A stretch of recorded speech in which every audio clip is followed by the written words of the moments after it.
আসসালামু আলাইকুম। রান্না করতে চলে আসলাম। আজকে রান্না করছি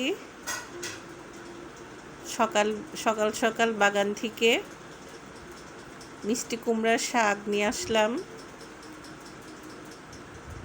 অনেক মিষ্টি কুমড়ার শাক হয়েছে, ওখান থেকে কেচি দিয়ে কেটে কেটে কিছুটা নিয়ে আসলাম আলু দিয়ে ভাজি করার জন্য। আলু দিয়ে মিষ্টি কুমড়ার শাক ভাজি করলে খুবই মজা লাগে খেতে। অনেকে মিষ্টি কুমড়ার শাক দিয়ে ডাল দিয়ে ভাজি করে।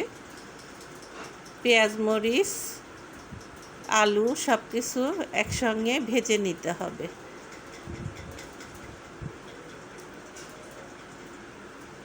পরিমাণ মতো লবণ দিয়ে আলুটা ভাজি করে নিয়ে প্রথমে যখন আলুটা ভাজি হয়ে যাবে নেড়ে নেড়ে ভাজি করে নিচ্ছি।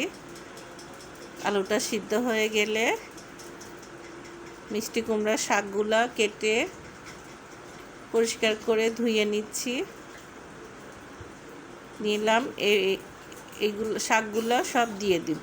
সবাই ভালো থাকে।